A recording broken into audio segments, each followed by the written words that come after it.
안녕하십니까 여러분.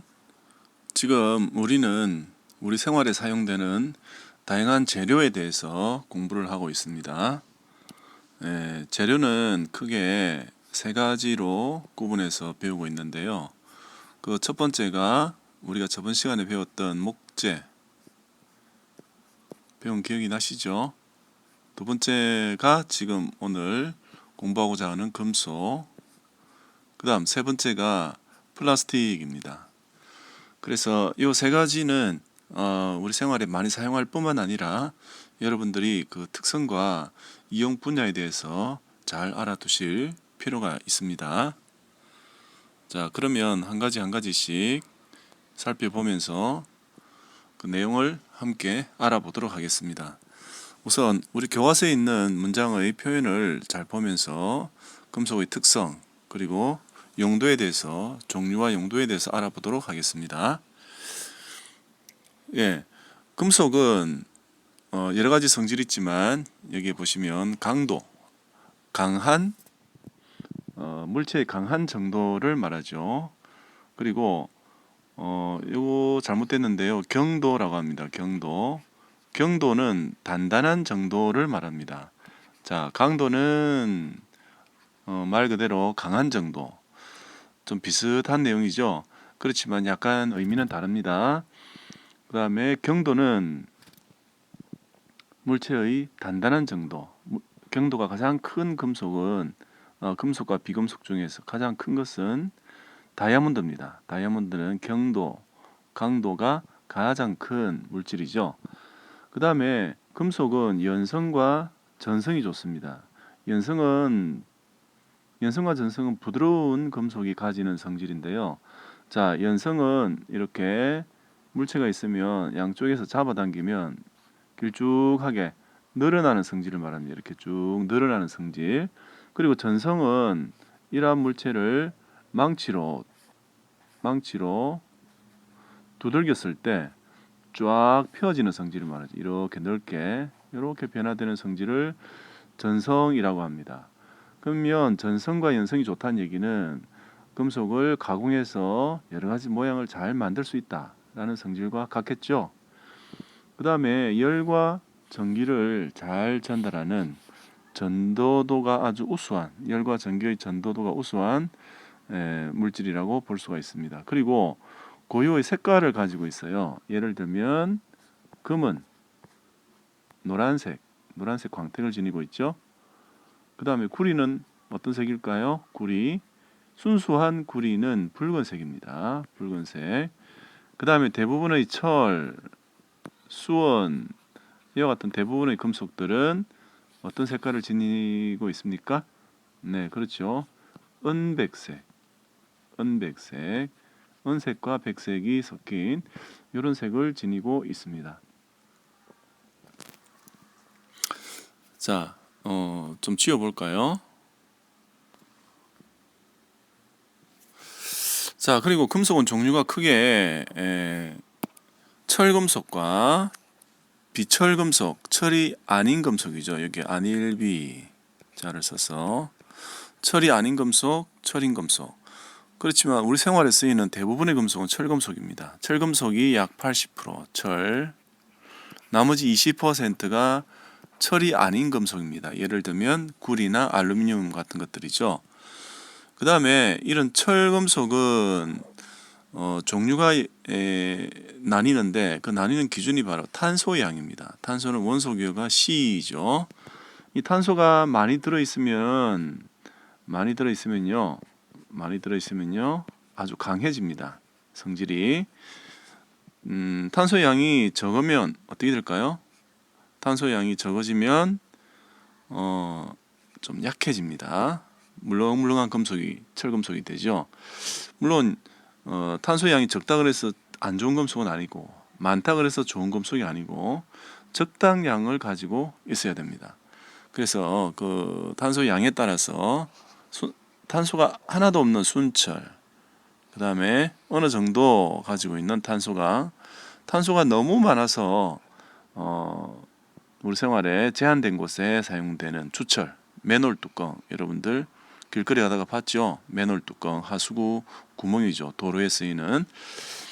그 다음에 비철금속, 철이 아닌 금속의 대표적인 것은 구리, Cu 원소기호, 그 다음에 알루미늄 원소기호가 Al이죠. 이렇게 금속은 다양한 성질도 가지고 있으면서 그 다음에 종류도 철과 비철 이러한 금속으로 나뉘어서 우리 생활에 사용되고 있습니다. 자, 그러면 이제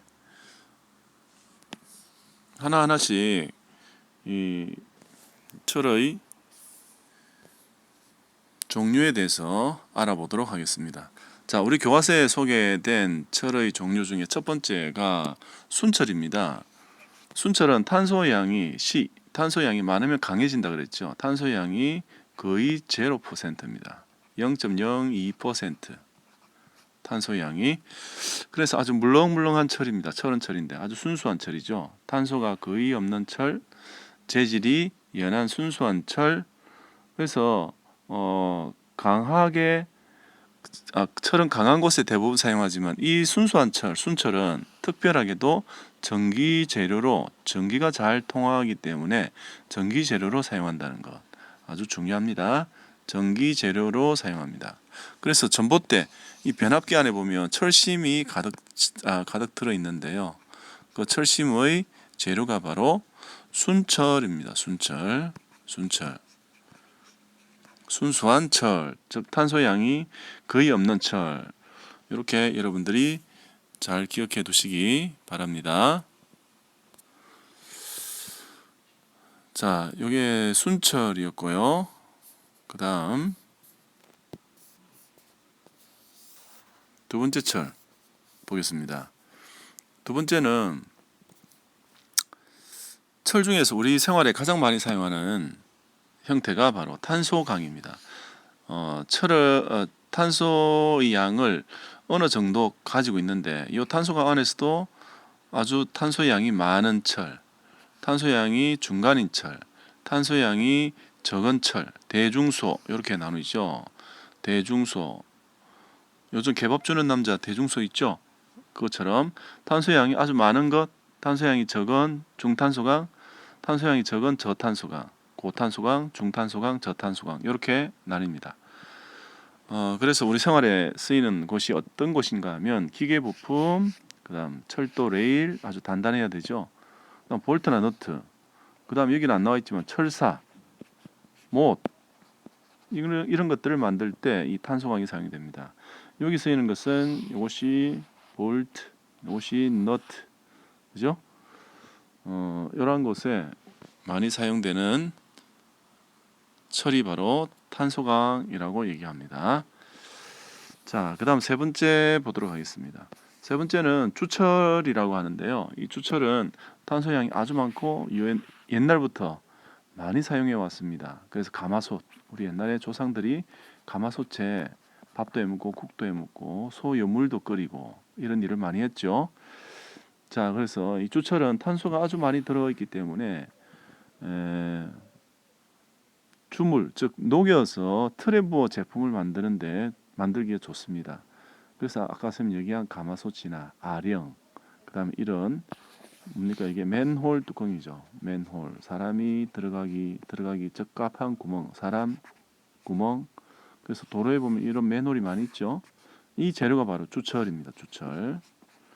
이 주철은 탄소양이 너무 많기 때문에 이게 충격을 가하면 깨뜨려지거나 또 변형이 잘 됩니다. 잘 휘거나 늘어나진 않지만 충격이 아주 약한 유리처럼 이런 철금속이 바로 주철입니다. 그래서 기계 몸체나 맨홀 뚜껑 등에 사용이 된다. 그렇죠? 우리 옛날 조상들이 우리 철의 초기 형태가 바로 주철입니다. 이 주철을 무쇠라고도 하죠. 이 철을 우리 조상들이 많이 사용을 해왔습니다. 자, 그 다음에는 비철금속에 대해서 알아보겠습니다. 비철금속은 대표적인 것이 구리. 자, 이 구리는 원소기호가 Cu죠. Cu이면서 청동기 시대를 이끌어왔던 아주 중요한 금속입니다. 근데 이 철은 구리는요. 순수한 구리는 붉은색이면서 아주 강도가 약해요. 아주 약한 금속이에요. 그래서 여기에다가 구리에다가 주석이라는 금속을 섞고 그 다음에 아연이라는 금속을 섞어야만 구리가 강해져요. 그래서 주석을 섞은 것을 청동이라고 얘기해요. 청동. 그럼 옛날 청동기 시대는 이 순수한 구리에다가 주석을 섞어서 사용한 청동기 시대. 그래서 청동기 시대란 말이 나왔어요. 그 다음에 구리에다가 아연을 넣으면 황동이라고 됩니다. 금과 비슷한 색깔을 가지면서 금 대용으로 많이 썼죠. 황동. 주석은 원소기호가 SN, 아연은 원소기호가 ZN. 그렇죠? 그래서 구리는 약한 성질을 보완하기 위해서 이렇게 합금을 해서 사용을 한다. 이렇게 여러분들이 알아두세요. 그러면 순수한 구리는 여러분 알다시피 전선에 많이 쓰죠. 전기도 열도 잘 통하는 물질입니다. 즉 전도도 열과 전기를 잘 전달하는 전도도가 아주 우수한 금속이면서 녹이 슬지 않는다. 전성 잘 펴지고 연성 잘 늘어나죠. 이런 두 가지 성질을 갖춘 금속은 되게 가공하기가 쉽습니다. 그래서 전선이나 합금, 여기 합금이죠. 선생님 설명한 이런 곳에 사용을 하는 것이 구리라는 금속입니다. 그래서 우리 조상들은 철보다 구리를 먼저 썼어요. 청동기 시대가 먼저 왔죠. 철기 시대보다. 그 이유가 구리가 녹는 점이 철보다 낮기 때문입니다. 자, 그러면 이 구리는 아까 선생님 얘기했죠. 황동과 청동을 쓰는데 황동은 구리에다가 뭘 섞었다고요? 아연. 청동은 구리에다가 주석, SN, 주석, 무슨 아연, 구리와 아연, 구리와 주석, 황동, 청동. 잘 알아두세요. 그래서 황동은 선생님 아까 얘기했습니다. 금 대용으로 아주 반짝반짝한 금과 같은 찬란한 빛이 납니다. 그래서 장식품, 악기, 색스폰과 같은 악기에 그러나 청동은 좀 강해요. 마찰이 강하고 또 기계적 성질, 강도와 경도도 우수해요. 그래서 동상이나 기계 부품에 사용을 한답니다. 잘 기억해 두세요. 자, 그러면 이제 비철금속에 대해서 한번 알루미늄에 대해서 비철금속 중에서 알루미늄에 대해서 알아보겠습니다. 자, 비철금속 선생님 얘기했죠. 비철금속이란 철이 아닌 금속, 아닐비, 비철. 우리 지구상에 존재하는 철금속은 약 80% 이상입니다. 우리가 사용하는 철이. 그러나 철이 아닌 금속, 구리, 알루미늄, 망간, 마그네슘, 수원, 백금 이런 것들은 약 20% 정도 사용이 돼요. 그만큼 철이 많이 사용이 되고 또 우리 생활에 여러 가지 제품을 만드는 데 주 원료로 쓰이고 있습니다. 자동차의 껍데기라든지 캐비넷이라든지 빨래 건조대라든지 안 쓰이는 곳이 없습니다. 자, 알루미늄 원소기호가 AL이죠. AL 녹는 점 660도 정도까지 올리면 서서히 녹기 시작합니다. 구리는 녹는 점이 얼마라고 그랬죠? 1083도. 철은 참고로 1539도. 이 정도에서 녹습니다. 알루미늄은 대단히 가볍습니다. 여러분 알다시피 알루미늄 캔, 알루미늄 셰시, 창틀, 전기가 잘 통하죠. 또 하나 특징은 녹이 잘 슬지 않는다는 거죠. 녹이 잘 슬지 않기 때문에 냄비, 알루미늄 냄비 있죠. 양은 냄비 이런 것들, 음료수 캔, 창틀 이런 데 사용이 됩니다. 창틀은 우리가 셰시라는 말로도 쓰죠. 셰시. 우리 학교 운동장, 그 다음에 교실 사이의 창문에 창틀, 셰시죠. 이런 곳에 알루미늄을 사용합니다. 이 알루미늄은 굉장히 또 연약한 금속이기 때문에 알루미늄에다가 구리, 망간, 마그네슘, 알루미늄, 알구망마, 알루미늄, 구리, 망간, 마그네슘 이걸 섞은 것은 두랄루민 이렇게 얘기합니다. 합금 금속이죠.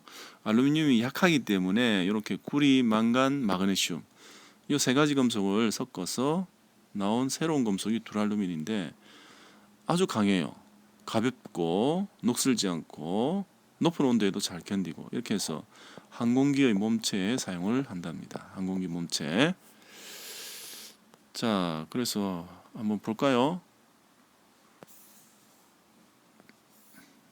자, 이게 두랄루민이라는 거예요. 두랄루민. 선생님 얘기했죠? 알루미늄, 구리, 망간, 마그네슘 이렇게 네 가지 금속을 섞으면 두랄루민이라는 금속이 되고요. 합금 금속입니다. 합금. 그래서 가볍고 강하기 때문에 비행기나 자동차의 몸체로 사용이 됩니다. 자, 그래서 우리가 여기까지 금속의 특성 그리고 철금속의 종류, 비철금속의 종류에 대해서 함께 알아보았습니다. 그러면 2장에서는 선생님이 제시를 했는데요. 모둠 활동으로는 우리 학교에서 사용되는 금속 제품을 장소별로 한번 체크를 해보세요. 우리 교실에서는 어떤 금속 제품이 쓰일까요? 교실, 급식실. 여러분들 줄을 서면서 주위를 유심히 살펴보았겠죠. 그 다음에 강당에도 금속 제품 많이 있죠. 운동장에서도 있습니다. 이걸 모둠별로 한번 의논을 통해 토의를 통해서 알아보시기 바랍니다.